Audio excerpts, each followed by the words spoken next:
Bienvenue sur la lumière de Dieu. La prière d'aujourd'hui s'adresse à tous ceux qui traversent des tempêtes, l'incertitude, la douleur ou des saisons d'attente. Dans ce message puissant, nous nous souviendrons que Dieu garde toujours le contrôle, que son temps est parfait, que sa force s'accomplit dans notre faiblesse et qu'avec lui, tout est possible. Restez avec nous jusqu'à la fin. Ouvrez votre cœur et unissez-vous à cette prière avec foi, car Dieu peut transformer votre combat en témoignage, votre attente en espérance et vos larmes en victoire. Imaginez que vous naviguez sur le vaste océan. Le soleil se couche à l'horizon et répand une lumière dorée sur les eaux. Soudain, une tempête éclate, le ciel s'assombrit, les vagues deviennent sauvages et violentes. À cet instant, vous vous sentez perdu sans savoir si vous reverrez un jour le rivage. C'est parfois ainsi que sont nos vies remplies de tempêtes et d'incertitudes. Mais aujourd'hui, je suis ici pour vous dire qu'il y a de l'espoir à l'horizon. Je vais partager avec vous une vérité profonde, même dans nos heures les plus sombres. Lorsque l'espérance semble n'être qu'un lointain souvenir, Dieu travaille dans l'ombre pour accomplir son plan parfait. Je vais aussi prier avec vous une prière puissante dans le nom puissant de Jésus. Alors regardez jusqu'à la fin et ouvrez vos cœurs afin de recevoir les bénédictions de cette prière. Mes chers amis, au cœur de chaque épreuve se trouve une promesse, la promesse que Dieu agira. Le psalmiste exprime magnifiquement cette assurance dans le psaume chapitre 46, verset 1. Lorsqu'il déclare Dieu est pour nous un refuge et un appui, un secours qui ne manque jamais dans la détresse. Ici se trouve l'essence de notre espérance, non pas que nous éviterons toute difficulté, mais que nous avons un secours fidèle au milieu de nos épreuves. Souvenez-vous de Joseph, le rêveur, dont la vie fut faite d'épreuves et de triomphes. Trahi par ses frères et injustement emprisonné, l'histoire de Joseph, dans la Genèse chapitre 37 à 50, montre que même lorsque nos rêves semblent enterrés dans les profondeurs du désespoir, Dieu orchestre un plan plus grand. Cheminons ensemble et explorons 7 vérités essentielles qui nous rassureront et fortifieront notre espérance. Oui, Dieu fera concourir les choses à notre bien. En approfondissant ces vérités, nous découvrirons la certitude inébranlable de la promesse de Dieu, lui qui nous guide à travers chaque saison de notre vie. Premièrement, comprenez que le temps de Dieu est parfait dans nos vies. Comme un agriculteur fidèle qui plante des semences et attend qu'elles poussent, nous nous retrouvons souvent dans des périodes d'attente et d'anticipation. Ces moments peuvent être remplis d'espoir, mais aussi d'incertitude et d'impatience. Nous regardons autour de nous et nous nous demandons pourquoi les choses n'arrivent pas aussi vite que nous le voudrions. Pourtant, la Bible nous encourage dans Ecclésiaste chapitre 3 verset 1. Il y a un temps pour toute chose sous les cieux. Ce passage nous rassure, il existe un moment juste pour chaque chose, même si ce moment ne correspond pas à notre calendrier. Tout comme le cultivateur fait confiance au processus naturel de la croissance, nous aussi devons faire confiance au temps de Dieu, en croyant qu'il connaît la meilleure saison pour chaque événement de notre vie. Considérez l'histoire de Zachée dans l'évangile de Luc, chapitre 19, versets 1 à 10. Zachée était collecteur d'impôts, un homme peu apprécié à cause de sa profession. Il était curieux de voir Jésus, mais comme il était de petite taille, il ne pouvait pas voir par-dessus la foule. Alors il monta dans un sycomore pour mieux l'apercevoir. Ce simple geste, monté dans un arbre, conduisit à une rencontre qui changea sa vie. L'histoire de Zachée témoigne du temps parfait de Dieu. Son désir de voir Jésus, puis la visite de Christ dans sa maison, transformèrent non seulement sa vie, mais aussi son cœur. Cela nous rappelle que le temps de Dieu coïncide souvent avec des moments de grande transformation personnelle, et ces moments peuvent arriver lorsque nous nous y attendons le moins, mais lorsque nous en avons le plus besoin. Zachée nous enseigne que pendant que nous attendons le temps de Dieu, nous devons rester actifs et ouverts au changement. Il n'a pas attendu passivement. Il a pris l'initiative de grimper dans l'arbre, se plaçant ainsi en position de rencontrer Jésus. Dans nos propres vies, pendant que nous attendons le temps parfait de Dieu, nous devons aussi être proactifs, tirer le meilleur de notre situation actuelle et préparer nos cœurs au changement à venir. Comme Zachée, nos actions pendant les temps d'attente peuvent avoir un impact important sur le résultat. Nous savons tous que l'attente peut être difficile, surtout lorsque l'issue demeure incertaine. Pourtant, la rencontre de Zachée avec Jésus nous montre qu'attendre avec espérance et disponibilité peut mener à des changements extraordinaires. Ces changements ne touchent pas seulement nos circonstances, mais aussi notre caractère et notre perspective. Lorsque Zachée put enfin rencontrer Jésus, ce ne fut pas seulement sa situation qui changea, son cœur changea également. Il devint un homme nouveau, promettant de restituer à ce qu'il avait lésé.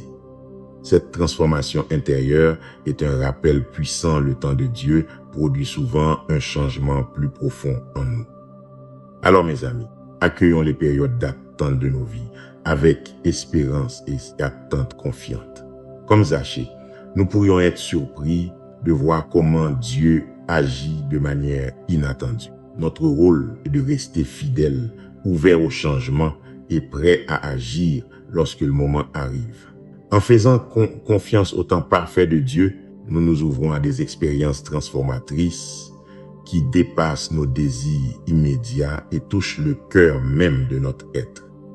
Deuxièmement, accueillir la force de Dieu dans notre faiblesse. On croit souvent qu'être fort signifie être capable de tout gérer seul. Pourtant, la Bible présente une autre vision de la force, une force enracinée dans la vulnérabilité et la dépendance envers Dieu. Dans 2 Corinthiens chapitre 12 verset 9, il nous est dit « Ma grâce te suffit, car ma puissance s'accomplit dans la faiblesse ». Ce verset renverse notre compréhension de la force. Il suggère que c'est dans nos moments les plus faibles que la force de Dieu devient la plus visible et la plus puissante.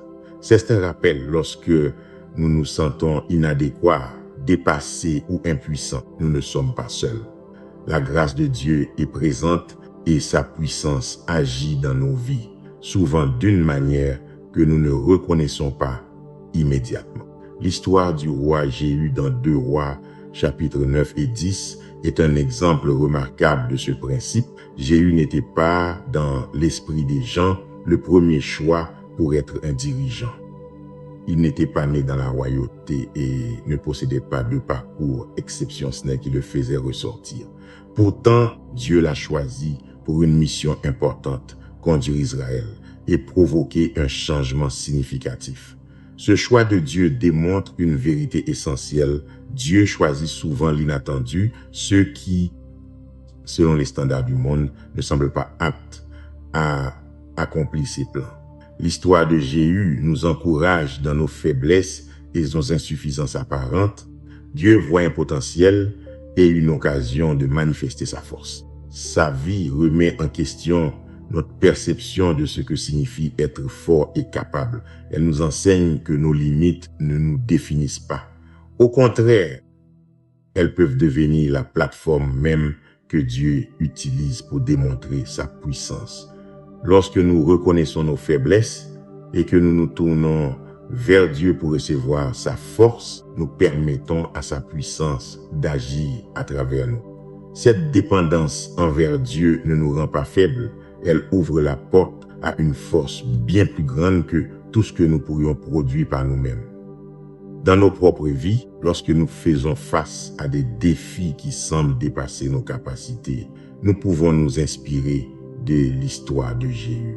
Au lieu de nous sentir découragés ou incapables, nous pouvons voir ces défis comme des occasions pour Dieu d'agir à travers nous. En remettant à Dieu nos luttes et nos faiblesses, nous invitons sa force à prendre la première place. Cet acte d'abandon n'est pas un signe de défaite, mais une déclaration de foi, reconnaissant que la puissance de Dieu s'accomplit dans notre faiblesse. Ainsi, mes chers amis, accueillons nos faiblesses avec courage et foi. Ne les voyons pas comme des obstacles, mais comme des occasions pour Dieu de manifester sa puissance dans nos vies. Comme Jéhu, nous pourrions découvrir que nos plus grandes faiblesses deviennent la scène des plus grandes démonstrations de la force de Dieu. Lorsque nous nous sentons faibles, dépassés ou insuffisants, souvenons-nous que ce sont précisément ces moments où la force de Dieu brille le plus, transformant nos faiblesses en témoignage de sa grâce et de sa puissance infinie. Troisièmement, faites confiance au plan de Dieu. Dans notre voyage à travers la vie, nous faisons souvent face à des situations qui nous laissent perplexes, nous demandant pourquoi certaines choses arrivent comme elles arrivent. C'est comme marcher dans un labyrinthe où chaque tournant peut nous rapprocher de notre but ou nous en éloigner. Dans ces moments, il est facile de se sentir perdu ou de remettre en question le chemin que nous suivons. Pourtant, la Bible nous enseigne à faire confiance au plan plus grand de Dieu, même lorsque nous ne voyons pas toute l'image. Proverbe chapitre 3, versets 5 à 6 nous conseille « Confie-toi en l'Éternel de tout ton cœur et ne t'appuie pas sur ta sagesse, reconnais-le dans toutes tes voies et il aplanira tes sentiers. » Cette sagesse nous rappelle que notre compréhension est limitée, mais que Dieu voit tout le labyrinthe de notre vie et nous y guide. L'histoire du roi Asa dans 2 Chroniques chapitre 14 verset 6 nous donne une leçon saisissante sur la confiance dans le plan de Dieu. Asa, un roi qui manifesta d'abord une grande foi en Dieu, fit face à de vastes armées et à des situations difficiles au début de son règne. Sa confiance en Dieu conduisit à des victoires remarquables et à la paix. Mais avec le temps, il commence à compter davantage sur sa propre sagesse et sur des alliances avec d'autres nations plutôt que sur Dieu. Ce changement de confiance eut de lourdes conséquences. Son histoire nous enseigne que la confiance constante en Dieu, surtout dans les périodes de succès, est cruciale. Elle nous rappelle que la direction de Dieu n'est pas seulement nécessaire dans les moments de crise, mais dans toutes les saisons de notre vie. Faire confiance au plan de Dieu signifie reconnaître qu'il sait mieux que nous. Comme un navigateur habile, Dieu comprend les complexités de notre vie et connaît la meilleure route à prendre. Lorsque nous faisons face à des décisions ou à des carrefours, notre premier réflexe devrait être de chercher la direction de Dieu. Les premières victoires du roi Asa démontrent la puissance de mettre notre confiance en Dieu, tandis que ces luttes ultérieures montrent les dangers de compter uniquement sur la sagesse et la force humaine. Faire confiance à Dieu implique aussi la patience. Parfois, le plan de Dieu se déroule lentement et nous ne comprenons pas immédiatement ses voies. Dans ces moments, il est important de rester ferme dans la foi, comme Asa le fit au début de son règne.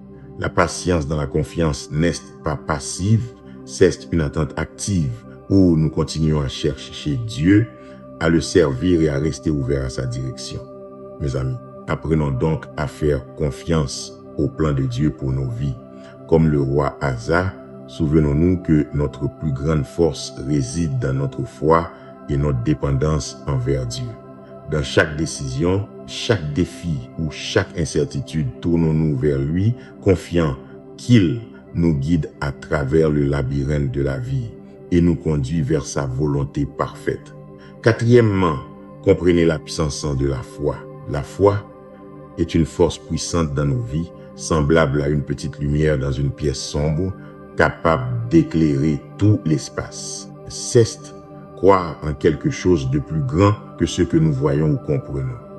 Dans la Bible, Hébreux chapitre 11, verset 1, définit la foi comme une ferme assurance des choses qu'on espère, une démonstration de celles qu'on ne voit pas. Cela signifie que la foi n'est pas seulement un sentiment, c'est une certitude dans notre cœur au sujet des choses que nous ne voyons pas encore. C'est croire que Dieu agit dans nos vies, même lorsque nous ne voyons pas les résultats immédiats. L'histoire de l'aveugle Bartimée dans l'évangile de Marc, chapitre 10, versets 46 à 52, illustre l'incroyable puissance de la foi. Bartimée, malgré sa cécité physique, reconnut Jésus comme le Messie et crut que Jésus pouvait le guérir. Sa foi était si forte qu'il cria vers Jésus, ignorant les tentatives de la foule pour le faire taire. Cet acte de foi, crié au milieu du doute et de l'opposition, conduisit à sa guérison. L'histoire de Bartimée nous enseigne que la foi est souvent une attitude proactive. C'est tendre la main vers Dieu, même lorsque les autres nous découragent ou lorsque la situation semble sans espoir. La foi n'est pas passive, elle demande une action. Bartimée ne cesse pas contenté de s'asseoir et d'espérer un miracle. Il a activement crié vers Jésus.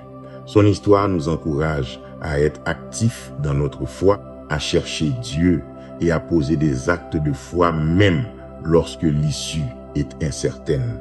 Il s'agit d'avancer même lorsque nous ne voyons pas le chemin devant nous. La guérison de Bartimée ne fut pas seulement une transformation physique, mais aussi spirituelle. Sa foi ouvrit la porte à un changement miraculeux dans sa vie. Cela nous rappelle que la foi a le pouvoir de transformer nos circonstances et nos cœurs. Lorsque nous avons la foi, nous nous ouvrons aux possibilités de l'œuvre miraculeuse de Dieu dans nos vies, au-delà de nos besoins visibles. Mes chers amis, cultivons donc une foi forte comme celle de Bartimée. Croyons aux promesses de Dieu et à sa présence dans nos vies, même lorsque nos circonstances actuelles semblent dire le contraire. En nous accrochant à la foi, nous permettons à la lumière de Dieu de briller dans nos ténèbres, de nous guider et de nous transformer d'une manière que nous n'aurions jamais imaginée. Cinquièmement, il y a une bénédiction dans l'endurance. L'endurance ressemble à une longue course. Il s'agit de continuer même lorsque c'est difficile et que nous avons envie d'abandonner. Dans la Bible, Jacques chapitre 1, versets 2 à 4, en parle en disant « Regardez comme un sujet de joie complète les diverses épreuves auxquelles vous pouvez être exposés, sachant que l'épreuve de votre foi produit la patience. » Cela signifie que lorsque nous traversons des temps difficiles, c'est en réalité une occasion de devenir plus fort dans notre foi et notre patience. Tout comme les muscles deviennent plus forts lorsque nous les exerçons, notre foi devient plus forte lorsque nous traversons des moments difficiles tout en continuant à faire confiance à Dieu. Pensez à l'histoire de Jonas dans le livre de Jonas chapitre 1 à 4.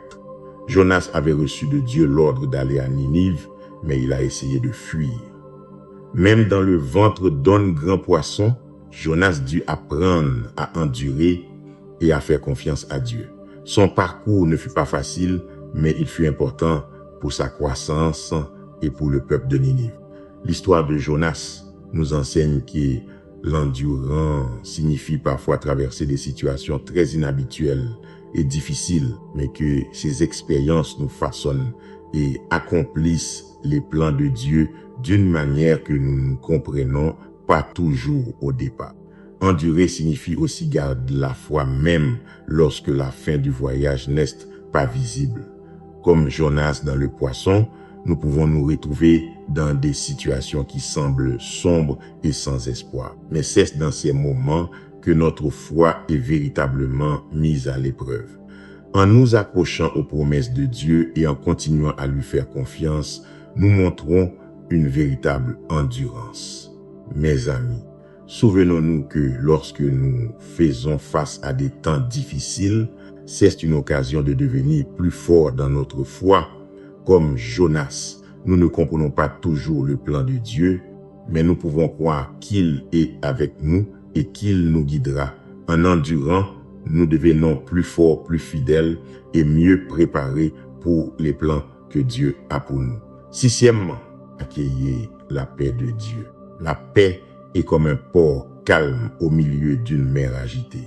C'est un sentiment de calme et de confiance, même lorsque tout autour de nous est chaotique. Dans la Bible, Philippiens chapitre 4, versets 6 à 7 nous dit, ne vous inquiétez de rien, mais en toute chose faites connaître vos besoins à Dieu par des prières et des supplications avec des actions de grâce.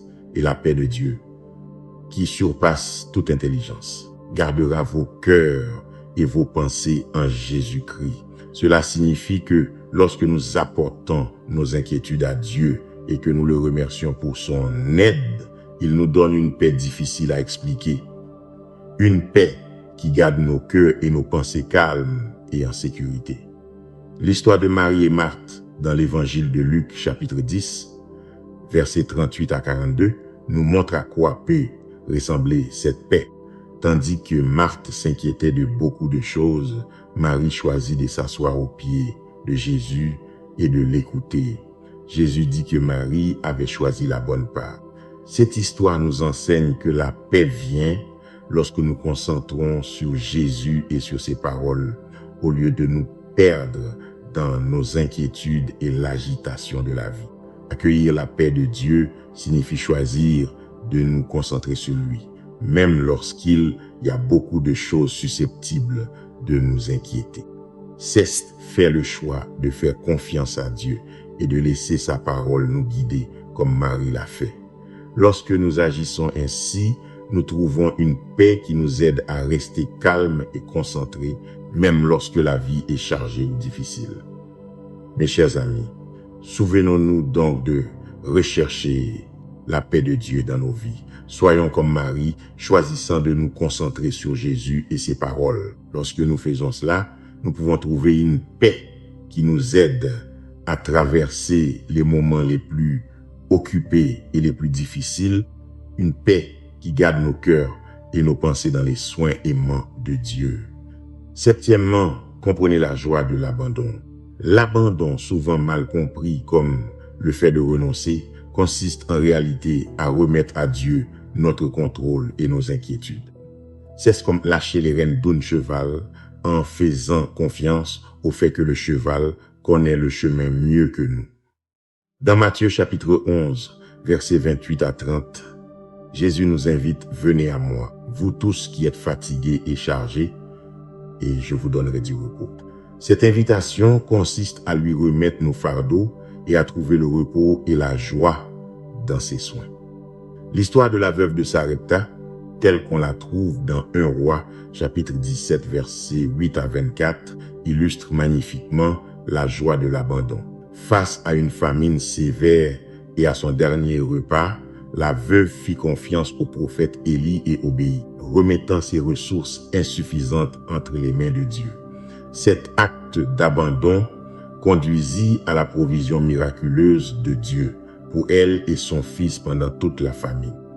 Son histoire nous enseigne que lorsque nous remettons tout à Dieu, même lorsque c'est très peu, Dieu le multiplie d'une manière que nous ne pouvons pas imaginer. S'abandonner à Dieu ne signifie pas perdre, cela signifie recevoir plus que ce que nous avons lâché.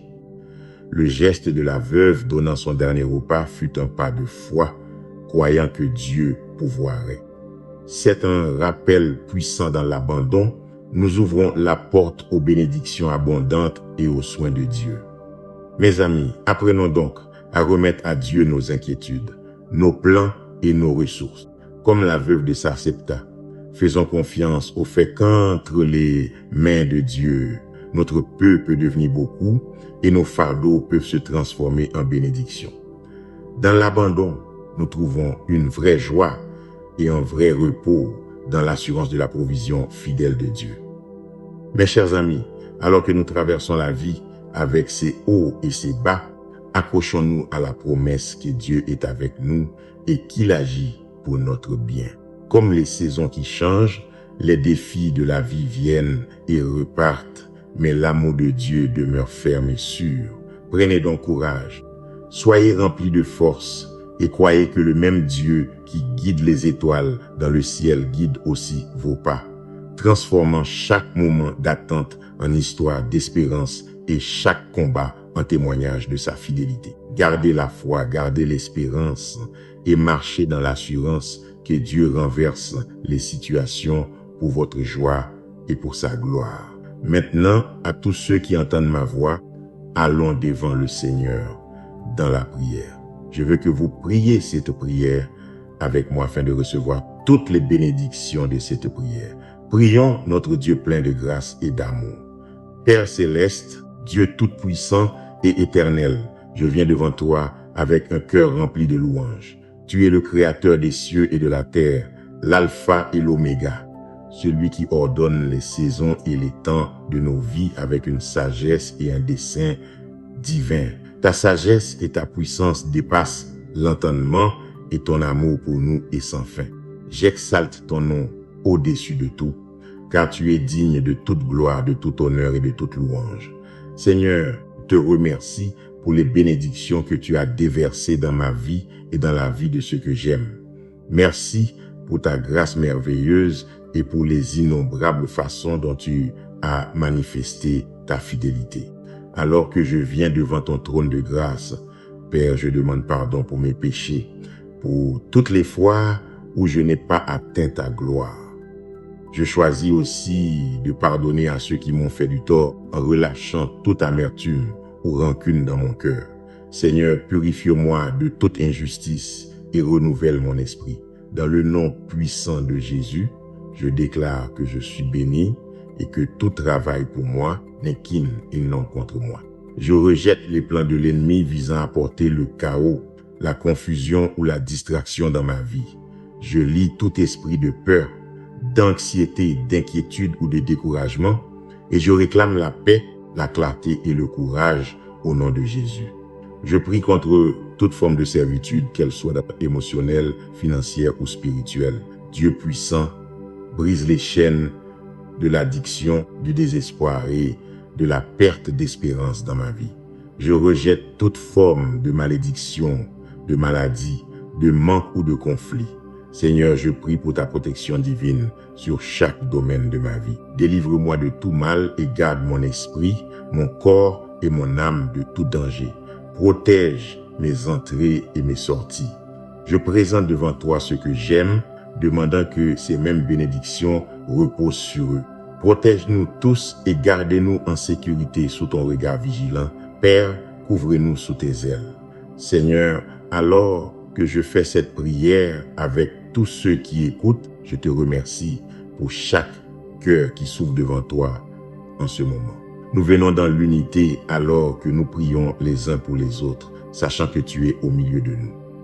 Seigneur, nous demandons ton toucher de guérison sur nos vies. Guéris nos corps de la maladie, nos cœurs de la douleur et nos pensées de l'inquiétude. Nous proclamons la victoire sur chaque épreuve, sachant que dans ton temps parfait, tu feras concourir toutes choses à notre bien. Nous prions pour recevoir la force d'endurer des défis avec patience et foi, en faisant confiance à ton plan divin. Remplisse-nous de ta paix qui surpasse toute intelligence et guide-nous pour marcher dans ton amour en manifestant bonté et compassion envers ceux qui nous entourent. Seigneur, que ton Saint-Esprit nous conduise dans chaque décision et chaque action aujourd'hui. Père miséricordieux, tu es notre rocher, notre haute retraite et notre libérateur. Merci Seigneur d'entendre et d'exaucer ma prière. Dans le nom puissant de Jésus, je prie. Amen. Avez-vous déjà réfléchi à la raison pour laquelle, au milieu des épreuves, nous oublions souvent l'immensité de la puissance de Dieu? La vérité est que, dans nos moments les plus sombres, nous négligeons parfois les possibilités infinies que la foi en Dieu peut ouvrir. Aujourd'hui, explorons ensemble un chemin de révélation et de force en regardant cette vérité profonde avec Dieu. Tout est possible. Ce message approfondira non seulement notre compréhension, mais fortifiera aussi notre foi. Je vais également prier avec vous une prière puissante dans le nom puissant de Jésus. Mes amis, j'ai aussi une annonce très spéciale à la fin de cette prière. Alors regardez jusqu'à la fin. Ouvrez vos cœurs afin de recevoir les bénédictions de cette prière et d'entendre davantage au sujet de cette annonce spéciale. En avançant dans ce sujet, inspirons-nous des paroles de Jésus dans Marc chapitre 9, verset 23. Si tu peux croire, tout est possible à celui qui croit. Cette déclaration n'est pas simplement un appel à l'optimisme, mais une invitation divine à expérimenter les possibilités sans limite que la foi en Dieu peut ouvrir. Notre réflexion d'aujourd'hui explorera les différentes dimensions de cette vérité, montrant comment notre foi, ancrée en Dieu, peut dépasser l'ordinaire et entrer dans l'extraordinaire. Considérons 7 vérités essentielles et éclairantes. Premièrement, le vrai sens de croire pour libérer les promesses de Dieu. Mes chers amis, examinons l'essence de la foi et son rôle essentiel dans la libération des promesses de Dieu dans nos vies. Dans Marc chapitre 11, verset 24, Jésus nous instruit, c'est pourquoi je vous dis, tout ce que vous demanderez en priant, croyez que vous l'avez reçu et vous le verrez s'accomplir. Cette directive puissante place la foi au cœur de notre relation avec Dieu et de notre expérience de ses promesses. Dans la marche chrétienne, croire ne consiste pas simplement à être d'accord avec des idées. C'est une confiance profonde et une assurance ferme en Dieu et en sa parole. C'est le fait de placer toute notre espérance dans la fidélité, la puissance et l'amour de Dieu. Lorsque nous croyons vraiment, nos actions suivent. Nous nous alignons avec la réalité du royaume de Dieu, où sa volonté et ses desseins s'accomplissent parfaitement. L'histoire du centurion dans Matthieu chapitre 8, versets 5 à 13, offre un exemple convaincant de la puissance de la foi. Cet officier romain, qui n'était pas juif, démontra une compréhension profonde et une foi remarquable dans l'autorité de Jésus. Il dit à Jésus, Seigneur, je ne suis pas digne que tu entres sous mon toit, mais dis seulement un mot et mon serviteur sera guéri. Touché par sa foi, Jésus guérit son serviteur à cette même heure. La foi du centurion ne reposait pas sur une preuve physique, mais sur la reconnaissance de qui était Jésus et de l'autorité qu'il portait. Ce récit nous enseigne que la foi n'est pas limitée par nos sens physiques, ni enfermée dans notre raisonnement humain. Elle dépasse ce que nous pouvons voir, toucher et comprendre. La vraie foi en Dieu reconnaît sa puissance suprême sur chaque circonstance et fait confiance à sa capacité d'intervenir de manière miraculeuse. Dans nos propres vies, embrasser la foi signifie faire pleinement confiance aux promesses de Dieu, même lorsqu'elles semblent lointaines ou impossibles. C'est s'accrocher à la foi même lorsque le chemin devant nous n'est pas clair. Lorsque nous prions, notre foi ne doit pas être placée dans la probabilité de la réponse, mais dans celui qui a promis de répondre. Croire signifie aussi relâcher nos doutes et nos peurs, les remettre à Dieu et accueillir sa paix et son assurance. C'est avancer dans la foi même lorsque l'issue demeure inconnue, en croyant que Dieu est avec nous et qu'il est pour nous. Alors que nous poursuivons notre marche avec Dieu, cherchons à cultiver un cœur qui croit. Faisons confiance à ses promesses, appuyons-nous sur sa force et reposons-nous dans sa fidélité. Que notre foi soit le fondement sur lequel nous bâtissons nos vies, le regard à travers lequel nous voyons nos circonstances et la force qui nous pousse en avant dans notre voyage de foi. Souvenez-vous, mes amis, croire, c'est voir la main de Dieu agir d'une manière qui dépasse notre compréhension. C'est être témoin du déploiement de ses promesses dans nos vies et expérimenter la plénitude de son amour et de sa puissance. En croyant, nous ouvrons la porte à une vie de possibilités divines et de rencontres miraculeuses. Deuxièmement, la foi dépasse les limites humaines. Mes amis, comprenons que la foi ne consiste pas seulement à croire au possible, elle consiste à faire confiance à Dieu pour ce qui semble impossible. Elle nous élève au-dessus des limites humaines. Dans Hébreux chapitre 11, verset 1, l'Écriture nous dit « Or la foi est une ferme assurance des choses qu'on espère, une démonstration de celles qu'on ne voit pas. » Ce verset saisit l'essence de la foi une assurance confiante dans l'invisible et une ferme conviction dans les promesses de Dieu au-delà du domaine de notre réalité physique. L'histoire de Jaébet est un exemple remarquable d'une foi qui dépasse les limites humaines. Dans 1 Chronique chapitre 4 verset 10, Jaébet invoque Dieu en disant « Si tu me bénis et que tu étendes mes limites, si ta main est avec moi et si tu me préserves du malheur, en sorte que je ne sois pas dans la souffrance. » Cette prière n'était pas seulement une demande de bénédiction, c'était une déclaration de foi dans la capacité de Dieu à changer ses circonstances. Le nom Jaébet, qui signifie « il cause la douleur », aurait pu être pour lui une étiquette de limitation et de négativité pour toute la vie. Pourtant, il refusa d'être défini par son nom ou par ses circonstances. Il crut que Dieu pouvait transformer son histoire. Nous voyons que sa prière fut exaucée et que la vie de Jaébet fut profondément changée. Cela nous enseigne que notre foi en Dieu peut redéfinir notre histoire, brisant les chaînes de la limitation et de la négativité. Dans nos propres vies, nous pouvons faire face à des situations où notre passé, nos expériences ou même les étiquettes que d'autres ont placées sur nous semblent limiter nos possibilités. Comme Jaébet, nous sommes appelés à croire que Dieu peut redéfinir notre histoire. Permettrez-vous à Dieu de redéfinir votre histoire?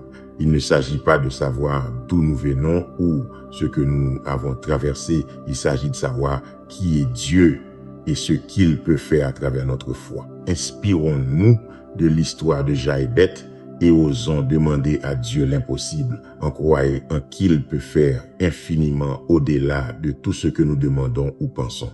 Lorsque nous exerçons notre foi et que nous avançons au-delà des limites imposées par nos circonstances ou par la société, nous nous ouvrons au domaine des possibilités divines. Nous devons nous rappeler que notre foi ne repose pas sur la grandeur de notre problème, mais sur la grandeur de notre Dieu. Troisièmement, la puissance d'une foi persévérante. En avançant, mes chers amis, considérons la puissance d'une foi persévérante. Jacques chapitre 1 verset 3 nous dit, sachant que l'épreuve de votre foi produit la persévérance. La persévérance dans la foi ne consiste pas en un simple acte ponctuel de confiance, mais en une foi durable et continue dans les promesses de Dieu, même lorsque leur accomplissement semble retardé ou incertain. Un exemple frappant de foi persévérante se trouve dans la vie d'Élisée. Dans 2 Rois chapitre 4 versets 32 à 37, nous lisons l'histoire d'une femme sunamite dont le fils avait été promis par Élisée. Lorsque l'enfant mourut, au lieu de s'abandonner au désespoir, elle chercha Élisée. Sa foi ne vacilla pas, même face à la mort. La réponse d'Élisée à sa foi fut miraculeuse, il ressuscita son fils. Cette histoire est un témoignage puissant du fait que la foi n'est pas une acceptation passive, mais une poursuite active et persistante des promesses de Dieu. La femme sunamite aurait pu accepter la mort de son fils comme définitive, mais sa foi la poussa à chercher un miracle. Sa persévérance dans la foi toucha la main de Dieu. Dans nos vies, nous pouvons nous aussi faire face à des situations où notre foi est mise à l'épreuve. Les promesses peuvent sembler retardées et l'espérance peut paraître perdue. Dans ces moments, l'exemple de la femme sunamite nous encourage à nous accrocher à notre foi avec persévérance. Notre foi persistante n'est pas un déni de réalité, mais une croyance ferme dans la puissance de Dieu pour transformer cette réalité. Persévérer dans la foi signifie refuser d'abandonner, même lorsque tout semble contre nous. C'est faire confiance au temps de Dieu et croire qu'il travaille dans l'ombre pour notre bien.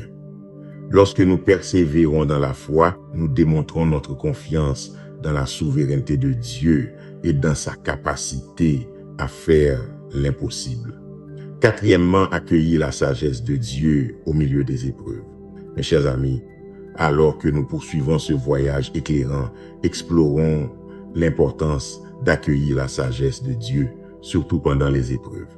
Jacques chapitre 1, verset 5 nous encourage. Si quelqu'un d'entre vous manque de sagesse, qu'il la demande à Dieu, qui donne à tous simplement et sans reproche, et elle lui sera donnée.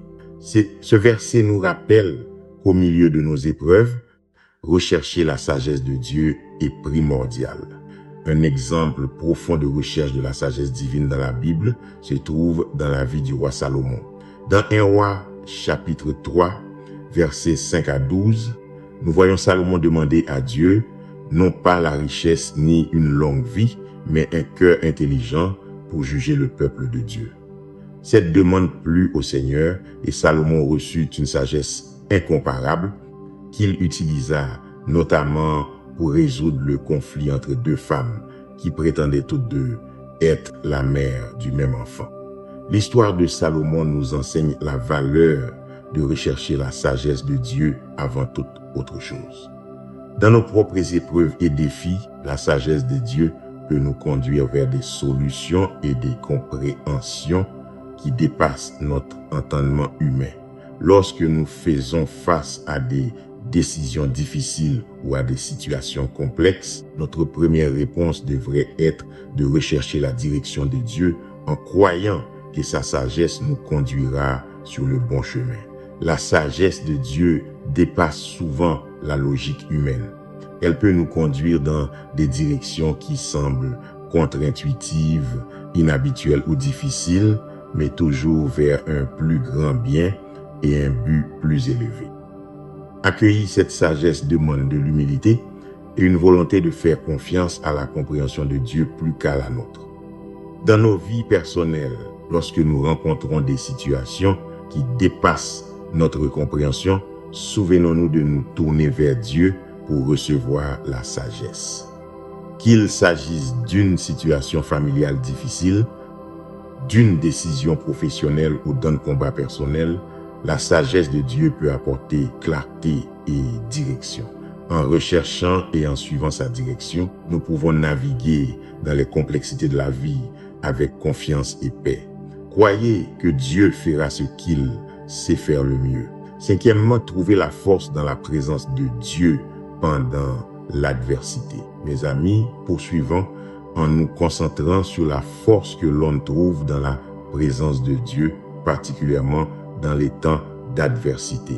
Ésaïe chapitre 41, verset 10 nous rassure, « Ne crains rien, car je suis avec toi, ne promène pas regard inquiet, car je suis ton Dieu, je te fortifie. Je viens à ton secours, je te soutiens de ma droite triomphante. » Cette promesse est une source immense de réconfort et de force, nous rappelant que nous ne sommes jamais seuls dans nos luttes. Nous devons simplement croire. Un exemple inspirant de force trouvé dans la présence de Dieu se voit dans la vie d'Asa, roi de Juda. Dans 2 Chroniques, chapitre 14, versets 11 à 12, face à une immense armée ennemie, Asa cria à l'Éternel, « Éternel, toi seul peux venir en aide aux faibles, comme aux forts viens à notre aide, Éternel, notre Dieu, car c'est sur toi que nous nous appuyons, et c'est en ton nom que nous marchons contre cette multitude. » Le Seigneur répondit à la prière d'Asa, et Juda remporta une grande victoire. L'histoire d'Asa illustre puissamment la force qui vient lorsque nous nous appuyons sur la présence de Dieu au milieu de l'adversité. Devant des défis écrasants, notre tendance naturelle est souvent de compter sur notre propre force ou de céder à la peur. Mais en tant que croyants, nous avons l'assurance de la présence de Dieu avec nous, une présence qui apporte force, courage et victoire. Dans nos propres vies, lorsque nous faisons face à l'adversité, qu'elle soit personnelle, professionnelle ou spirituelle, nous pouvons trouver consolation et force dans la présence de Dieu. Nous tourner vers lui dans la prière, chercher sa face dans l'adoration et nous reposer sur ses promesses sont des moyens d'expérimenter sa présence fortifiante. La présence de Dieu apporte une paix qui dépasse l'intelligence, un courage qui surmonte la peur et une espérance qui défie le désespoir. Dans sa présence, nous trouvons la force d'affronter nos défis et la sagesse de les traverser. Nous croyons dans l'assurance que nous ne sommes jamais seuls. Sixièmement, se reposer dans la fidélité de Dieu pendant les temps incertains, mes amis, dans notre cheminement spirituel. Nous devons embrasser le fait de nous reposer dans la fidélité de Dieu, surtout pendant les temps incertains. Dans Lamentation chapitre 3, versets 22-23, nous trouvons une déclaration profonde. Les bontés de l'Éternel ne sont pas épuisées et ses compassions ne sont pas à leur terme. Elles se renouvellent chaque matin. Oh, que ta fidélité est grande. Ce passage nous rappelle la fidélité ferme et inébranlable de Dieu, même au milieu du trouble. Regardons la vie de Méphibosheth, fils de Jonathan, à l'époque du roi David, dans 2 Samuel chapitre 9. Bien qu'il soit infirme et vive dans l'oubli à cause de sa lignée, Méphibosheth reçoit la bonté de David en raison de la loyauté de Jonathan. Cette faveur inattendue est une belle illustration de la manière dont la fidélité de Dieu peut se manifester dans nos vies d'une façon que nous ne pouvons pas prévoir. L'histoire de Méphibosheth nous enseigne les manières inattendues dont la fidélité de Dieu peut apparaître dans nos vies. Souvent, nous pouvons nous sentir oubliés, négligés ou perdus dans nos combats, comme Méphibosheth. Pourtant, la fidélité de Dieu ne dépend pas de nos circonstances ni de notre statut. Il est fidèle à ses promesses et à ses enfants. Se reposer dans la fidélité de Dieu signifie croire qu'il travaille dans nos vies, même lorsque nous ne le voyons pas. C'est croire qu'il pourvoira, protégera et guidera à travers chaque saison de la vie. Dans les temps d'incertitude, cette confiance devient notre ancre, nous gardant enracinés dans la vérité du caractère immuable de Dieu. Mes amis, dans les temps incertains, croyez que Dieu agira. Tout est possible avec Dieu. Dans nos propres vies, lorsque nous faisons face à des incertitudes, qu'il s'agisse d'instabilité financière, de soucis de santé ou de défis relationnels, trouvons du réconfort dans la fidélité de Dieu. Ses bontés se renouvellent chaque matin et sa fidélité est grande. Nous pouvons être certains que le même Dieu qui manifestait une faveur inattendue à Méphibosheth veille sur nous, prêt à déployer ses plans pour notre bien et pour sa gloire. Septièmement, croire au chemin de Dieu à travers l'inconnu. Mes chers amis, réfléchissant à la puissance de la foi lorsque nous faisons face au chemin inconnu devant nous. L'histoire d'Esther est un témoignage unique de cette réalité. Nous voyons la direction de Dieu à chaque tournant de son histoire. Comme Esther qui entra dans l'inconnu pour le salut de son peuple, nous sommes invités à marcher par la foi, croyant que Dieu est un chemin pour nous-mêmes lorsque nous ne pouvons pas le voir. Mes amis, croire n'est pas seulement reconnaître ce que Dieu peut faire, c'est une confiance active et quotidienne qu'il nous conduit là où nous devons aller. Lorsque Esther décida de s'approcher du roi au péril de sa vie, c'est sa foi dans un plan divin qui la poussa en avant. Esther chapitre 4 verset 16 exprime sa détermination, j'irai vers le roi, malgré la loi, et si je dois périr, je périrai. Sa foi n'était pas ancrée dans les lois du pays, mais dans le plan divin qu'elle croyait que Dieu était en train d'accomplir pour elle et son peuple. Dans nos propres vies, l'inconnu peut souvent sembler intimidant. Nous faisons face à de grandes et petites décisions sans pouvoir voir où chaque choix nous mènera. Pourtant, c'est dans ces moments que notre foi est la plus essentielle. Croire que Dieu est avec nous, qu'il a un plan et un but pour chaque étape, peut transformer notre incertitude en marche de foi. Alors que nous croyons au chemin de Dieu à travers l'inconnu, souvenons-nous que la foi est le pont entre notre réalité présente et l'accomplissement des promesses de Dieu. Elle est l'assurance qui nous porte à travers les vallées et la force qui nous propulse par-dessus les montagnes. Même lorsque la route devant nous est enveloppée de brume, notre foi dans la direction de Dieu nous donne le courage de continuer, confiant qu'il nous conduit vers sa volonté parfaite. Aujourd'hui, accueillons donc la foi comme notre boussole, nous guidant à travers chaque territoire inconnu. Avançons avec la conviction que le chemin invisible de Dieu est tracé devant nous. Un chemin qui mène à des choses plus grandes que tout ce que nous pourrions imaginer. Avec la foi pour guide, il n'y a aucun inconnu que nous ne puissions affronter, car nous savons qu'avec Dieu, tout est possible. Mes amis, je veux que vous vous souveniez que tout est possible avec Dieu. Portons ces leçons dans nos cœurs. Qu'elles soient une source de force, de courage et d'espérance alors que nous avançons dans le voyage de la vie. Notre foi en Dieu ouvre la porte à des possibilités infinies et dans sa présence, nous trouvons la force d'affronter tout défi. Maintenant, à tous ceux qui entendent ma voix, allons devant le Seigneur dans la prière. Je veux que vous priez cette prière avec moi afin de recevoir toutes les bénédictions de cette prière. Prions notre Dieu, plein de grâce et d'amour. Père céleste, j'exalte ton saint nom. Tu es le roi des rois et le Seigneur des seigneurs. Tu es le premier et le dernier, le commencement et la fin. Tu es le Dieu qui peut ouvrir un chemin pour nous, même là où il semble n'y avoir aucun chemin. Je te donne toute la gloire, toute l'honneur et toute la louange. Ta grandeur est insondable et ta puissance est incomparable. Je te remercie pour le don de ce nouveau jour. Dans le nom puissant de Jésus, je déclare qu'aujourd'hui est un jour de victoire et de percée. Je te remercie pour le don de la vie et pour tes innombrables bénédictions.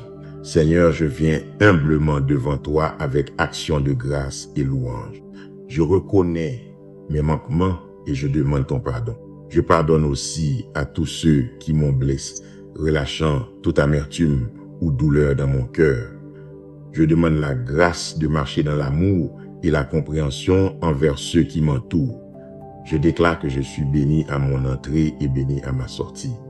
Je rejette toute forme de servitude, de malédiction ou de stagnation qui pourrait chercher à freiner mon progrès. Je lie tout esprit de découragement, de peur, d'inquiétude, d'anxiété et doute et j'accueille ta puissance de foi, d'espérance et d'amour dans ma vie.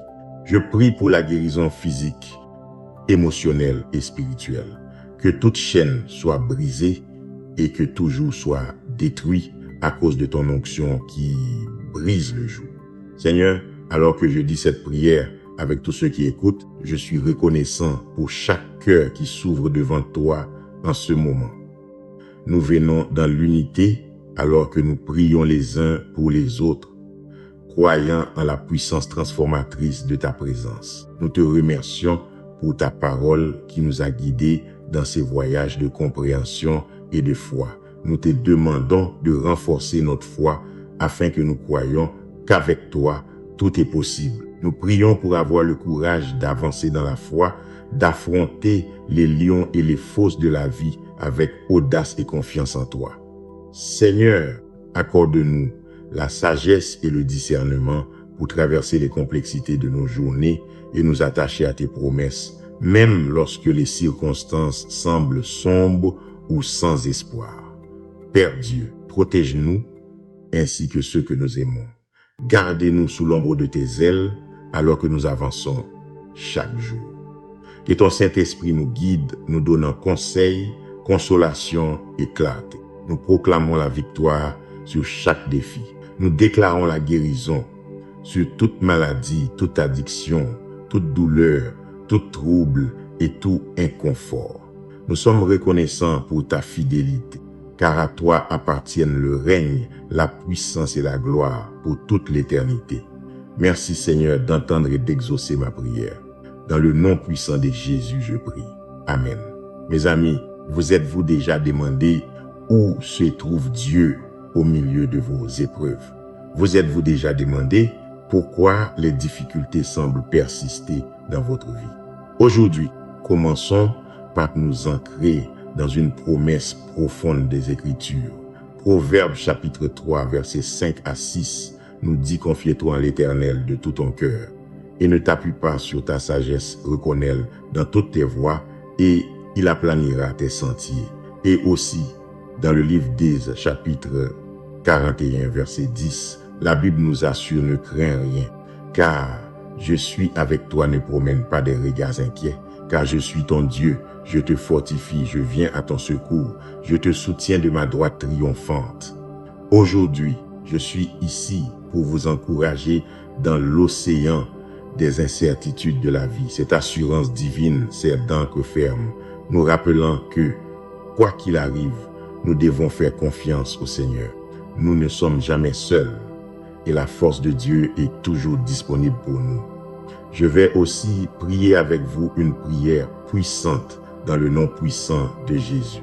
Alors regardez jusqu'à la fin et ouvrez vos cœurs afin de recevoir les bénédictions de cette prière. Mes chers amis, que ce moment soit pour chacun de nous un réveil divin.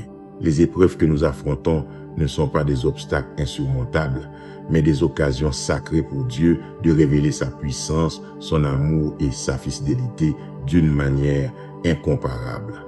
Aujourd'hui, je vous invite à ouvrir vos cœurs et vos pensées à cette vérité transformatrice. Le Dieu qui a parlé et créé les cieux et la terre s'intéresse profondément à votre voyage personnel. N'est qu'une, même dans ces chapitres les plus difficiles. Je vous exhorte à accueillir cette assurance céleste et à la laisser fortifier votre esprit alors que nous explorons les profondeurs sans limite de la grâce et de la provision de Dieu. Explorons cette vérité essentielle qui nous aideront à faire confiance à Dieu dans les temps difficiles. Premièrement, Dieu garde toujours le contrôle. Ésaïe, chapitre 45, versets 5 à 7, fait une proclamation puissante. Je forme la lumière et j'ai créé les ténèbres, je donne la paix et j'ai créé l'adversité. Moi, l'Éternel, je fais toutes ces choses. La première vérité que nous devons saisir est ce fait immuable: Dieu contrôle toutes choses. Pensons maintenant à Élie. Il était prophète à une époque et dans un lieu où tout semblait s'effondrer rapidement. Le roi Achab et la reine Jézabel entraînaient la nation dans l'idolâtrie. C'était le chaos. Élie aurait facilement pu céder au désespoir devant une corruption aussi répandue. Mais il choisit de rester ferme dans sa foi, croyant que même au milieu de la folie, Dieu gardait le contrôle. Il se retirait près du torrent de Kérit où Dieu ordonna à des corbeaux de le nourrir. Il n'était pas dans un palais, il était dans le désert. Et pourtant, Dieu pourvut à ses besoins. Mes amis, c'est un témoignage puissant de la capacité de Dieu à garder le contrôle dans n'importe quelle situation, même lorsque le monde semble s'écrouler autour de nous. Lorsque les choses tournent mal, nous voulons souvent reprendre le contrôle, n'est-ce pas? Nous croyons que si nous pouvions tout contrôler, alors nous pourrions sûrement tout réparer. Mais la vérité est que le contrôle est une illusion. En réalité, Dieu est celui qui dirige le cours des événements. Laissez tomber notre besoin de tout contrôler et placer notre confiance dans la souveraineté de Dieu nous donne une paix qui surpasse toute intelligence. Comment appliquer cela à nos vies? D'abord, comprenez que le contrôle de Dieu est total. Il s'étend du vaste univers jusqu'aux plus petits détails de nos vies. Ensuite, prenez du recul lorsque vous sentez le besoin de contrôler une situation. Demandez-vous si vous agissez par désir de prendre la place de Dieu. Souvenez-vous, vous n'avez pas à tout faire. Dieu garde le contrôle. Faites-lui confiance. Deuxièmement, Dieu a un plan dans votre douleur. Jérémie chapitre 29 verset 11 déclare: car je connais les projets que j'ai formés sur vous, dit l'Éternel, projets de paix et non de malheur, afin de vous donner un avenir et de l'espérance.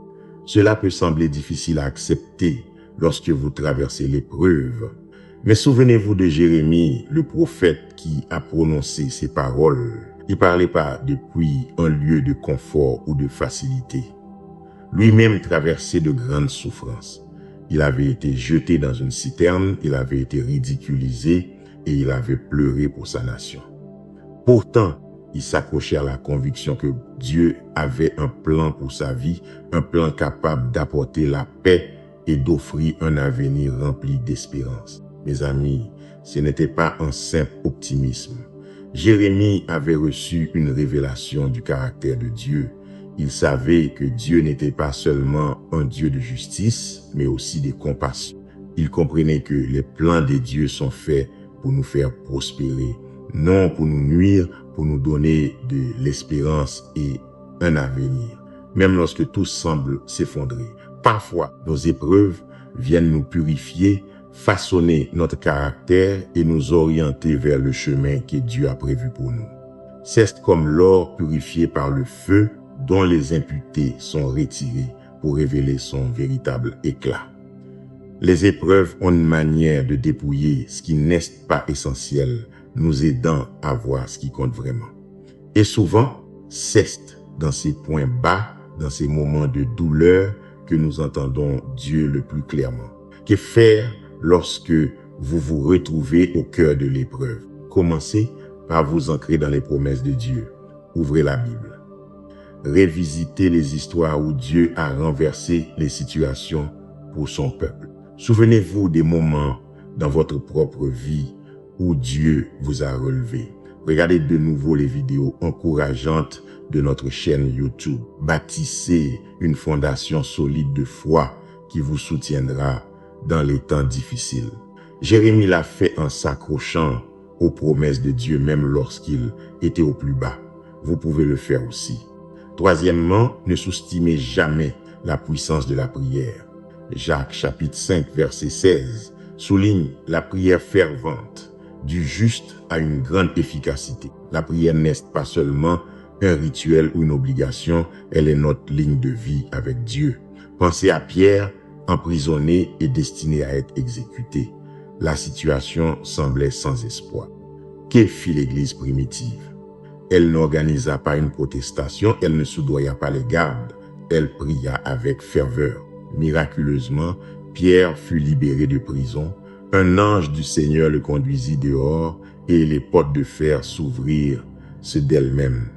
Ce n'était pas une coïncidence, c'était la puissance de la prière en action. Mes amis, nous ne sommes peut-être pas emprisonnés comme Pierre, mais nous avons tous parfois nos chaînes. Nous avons tous des circonstances dans nos vies qui semblent insurmontables. Nous avons tous des gardes de prison et des portes de fer qui nous retiennent. Mais trop souvent, nous sous-estimons la puissance de la prière. Nous la réduisons à une liste de souhaits que nous présentons à Dieu, oubliant sa puissance transformatrice. La prière nous aligne avec la volonté de Dieu. Elle invite l'intervention divine dans nos circonstances. Elle est le moyen par lequel les ressources célestes sont activées en notre faveur. Donc, lorsque vous vous retrouvez face à un mur, souvenez-vous que la prière n'est pas seulement votre dernier recours, elle doit être votre première réponse. Quatrièmement, souvenez-vous que vous n'êtes jamais seul. Deutéronome chapitre 31 verset 6 nous rassure: fortifiez-vous, ayez du courage. Ne craignez point et ne soyez point effrayés devant eux, car l'Éternel, ton Dieu, marchera lui-même avec toi, il ne te délaissera point, il ne t'abandonnera point. Quel réconfort de savoir que Dieu est avec nous dans nos épreuves. Regardons l'histoire du prophète Élisée et de son serviteur, encerclés par une armée. Le serviteur était terrifié, mais Élisée voyait quelque chose que le serviteur ne voyait pas, une armée céleste les entourait. Élisée savait une chose cruciale: même lorsque nous avons l'impression d'être entourés des problèmes, nous sommes en réalité entourés de la présence de Dieu. Nous sommes enveloppés de son amour, de sa protection et de sa puissante force. Lorsque vous vous sentez isolé ou dépassé en homme, il est facile de perdre de vue cette réalité plus grande. Mais souvenez-vous que votre perception n'est pas toujours l'image complète. Comme Élisée, nous avons besoin d'yeux spirituels pour voir que nous ne sommes pas seuls. Comment acquérir cette vision spirituelle? Elle vient d'une relation avec Dieu, par la prière, l'adoration et l'immersion dans sa parole. Nous devons être actifs dans notre manière d'inviter Dieu dans nos vies, puis prendre le temps de l'écouter réellement. Je vais partager un bref témoignage avec vous. Je me souviens d'une période de ma vie où je traversais un moment difficile. j'ai fait un rêve qui m'a profondément marqué. Dans ce rêve, j'ai levé les yeux vers le ciel et je l'ai vu rempli d'armées d'anges, les cieux débordés de ces êtres célestes.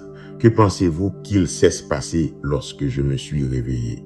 Après m'être réveillé et avoir médité sur ce rêve, ma foi et ma confiance en Dieu ont monté en flèche. Ce rêve a servi d'assurance divine.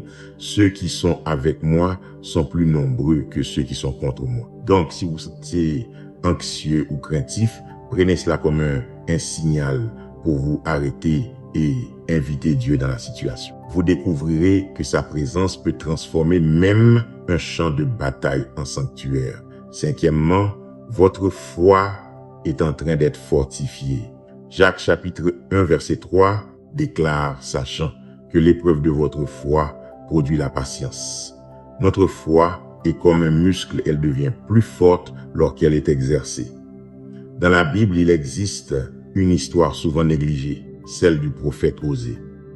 Dieu lui demanda d'épouser une femme nommée Gomère qui le quitta à plusieurs reprises. Pourtant, Osée continua à rester fidèle, représentant une image belle mais douloureuse de l'amour de Dieu pour son peuple. Dans nos temps difficiles, notre foi est mise à l'épreuve. Comme Osée, nous pouvons remettre en question la présence de Dieu, son amour ou même son existence. Mais c'est précisément dans ces moments que notre foi a le plus grand potentiel de croissance. Lorsque tout va bien, il est facile de dire que nous faisons confiance à Dieu.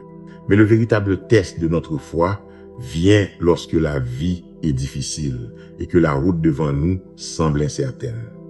Dieu permet les épreuves non pour nous briser, mais pour fortifier notre foi. Le processus n'est pas confortable, mais le résultat final est une foi solide, résistante et profondément enracinée en Christ. Pour construire cette foi, commencez par de petits pas. Faites confiance à Dieu dans les petites choses, afin que lorsque les grands défis viendront, votre foi ferme et inébranlable. Sixièmement, sa paix est disponible. Philippiens chapitre 4, verset 7 déclare « Et la paix de Dieu, qui surpasse toute intelligence, gardera vos cœurs et vos pensées en Jésus-Christ. » La paix, mes amis, n'est pas simplement l'absence de conflit, mais la présence de Dieu au milieu du chaos. Nous pensons souvent qu'une vie de paix est une vie sans problème, mais rien n'est plus éloigné de la vérité. La paix biblique dépasse l'intelligence et les définitions du monde. Pensez à l'apôtre Paul et à Silas, accusés injustement, battus et jetés en prison. Au fond de cette prison, ils chantaient des hymnes et louaient Dieu. Ils incarnaient une paix qui défie la logique. Dans des circonstances qui auraient pu briser d'autres personnes, ils sont restés debout. Pourquoi? Parce qu'ils savaient que la présence de Dieu était plus forte que les murs qui les enfermaient. Alors qu'ils louaient, un tremblement de terre ouvrit les portes de la prison. Leur paix était si profonde qu'elle brisa des chaînes physiques. Comment expérimenter ce type de paix? En demeurant dans la parole de Dieu par la prière, en vivant une vie qui l'honore et surtout en renonçant au contrôle. Mes amis, nous avons souvent du mal à vivre la paix parce que nous essayons désespérément de contrôler des résultats qui nous dépassent. Le moment où nous nous abandonnons à Dieu, reconnaissant qu'il garde le contrôle, c'est là que sa paix, comme un fleuve, inonde nos âmes. Vous n'avez peut-être pas le contrôle sur votre situation, mais vous avez le contrôle sur votre réponse à cette situation. Cette paix ne signifie pas que vous n'aurez jamais de questions ni de moments d'anxiété. Même Jésus, dans le jardin de Gethsémani, fut profondément troublé, mais il avait aussi la paix dans l'accomplissement de la volonté du Père. Mes chers amis, la paix de Dieu est une force stabilisatrice. C'est une paix qui dit « Je ne comprends pas, mais je te fais confiance, Seigneur ». Au milieu des turbulences, des difficultés de la vie, Dieu nous offre une paix qui sert d'encre inébranlable, nous stabilisant même lorsque le monde autour de nous est dans le tumulte. Septièmement, votre témoignage sera puissant. Apocalypse chapitre 12, verset 11 nous dit « Ils l'ont vaincu à cause du sang de l'agneau et à cause de la parole de leur témoignage. Chaque épreuve, chaque obstacle, chaque revers est une occasion de retour victorieux. Et ce retour devient votre témoignage. Nous oublions souvent les héros improbables de la Bible. Considérez Rahab, femme de Jéricho qui prit le risque de cacher les espions israélites.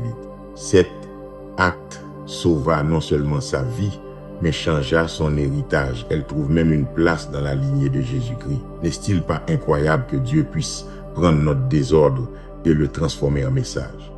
Rahab n'aurait jamais imaginé que son acte de foi conduirait à son inclusion dans la lignée du Messie.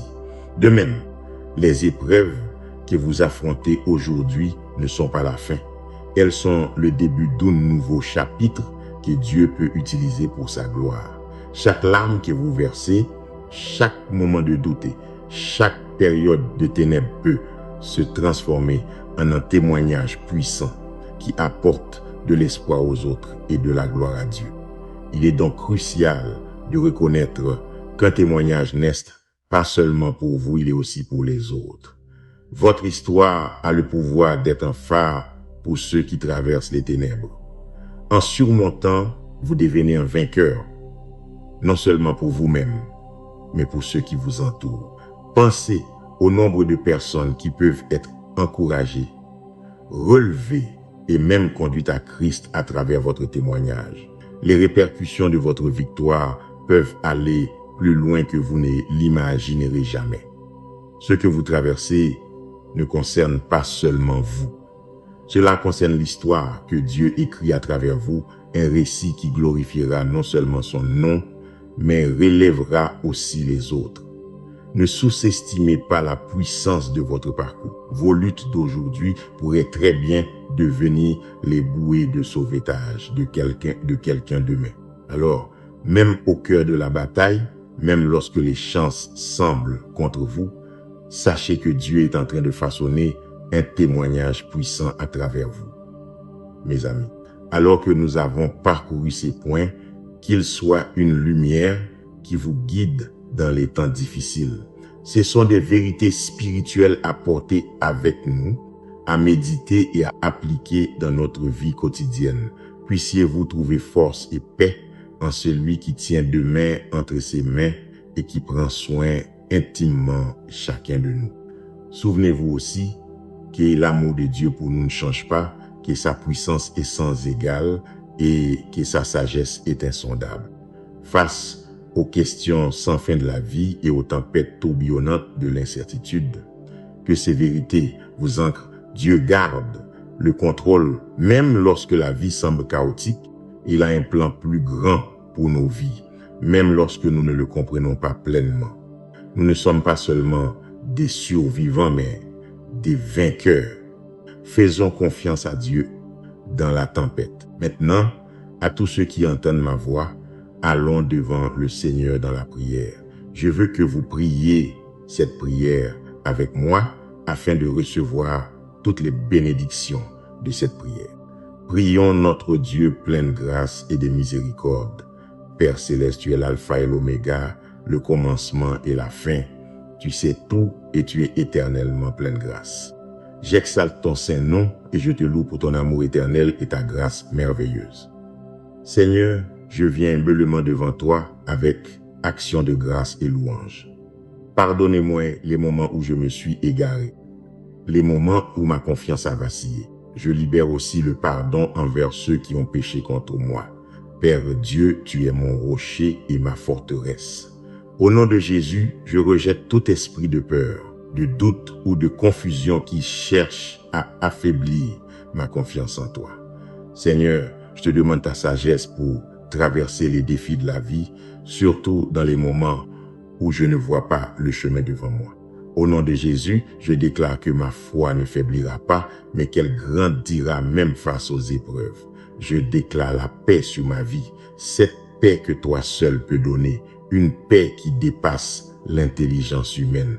Je réclame la guérison pour chaque blessure physique, émotionnelle et spirituelle. Guérisse-moi.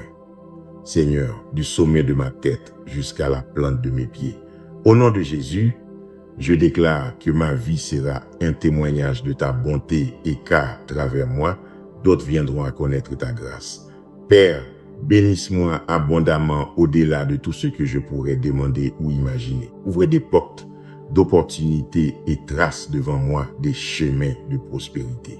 Seigneur, je te demande de me protéger, moi et ceux que j'aime, des pièges de l'ennemi et de toute forme de danger. Que ta miséricorde et ta faveur divine nous entourent dans toutes nos entreprises. Seigneur, alors que je dis cette prière avec tous ceux qui écoutent, je te remercie pour chaque cœur qui s'ouvre devant toi en ces moments, pour ceux d'entre nous qui ont du mal à te faire confiance dans les temps de tribulation. Père, fortifie notre foi. Seigneur, dans les moments de solitude ou de désespoir, que la présence consolatrice de ton Saint-Esprit nous entoure. Lorsque nous luttons avec des questions et des incertitudes, Père, nous te demandons que ta sagesse éclaire nos pensées. Pour ceux parmi nous qui affrontent des défis de santé, Seigneur, que ton toucher guérisseur transforme nos corps et nos esprits. Père, lorsque nous avons besoin d'un miracle, manifeste sa puissance divine dans nos vies. Seigneur, conduis-nous à expérimenter ton amour et ta grâce de manière profonde. Que ta lumière brille à travers nous et que nous apprenions à te faire confiance, surtout dans les temps difficiles. Merci Seigneur d'entendre et d'exaucer ma prière. Dans le nom puissant de Jésus, je prie. Mes chers amis, alors que nous arrivons à la fin de cette prière, souvenez-vous de ceci, vos épreuves ne sont pas la fin de votre histoire. Dieu travaille dans l'ombre, il guide vos pas, fortifie votre foi et prépare un témoignage puissant à travers votre vie. Continuez à lui faire confiance, même lorsque la route n'est pas claire. Continuez à croire, même lorsque la réponse semble tarder. Que la paix de Dieu garde votre cœur, que sa lumière brille sur votre chemin et que votre vie devienne un témoignage vivant de sa bonté. Merci d'avoir prié avec la lumière de Dieu. Restez bénis, restez fidèles et n'oubliez jamais avec Dieu, tout est possible.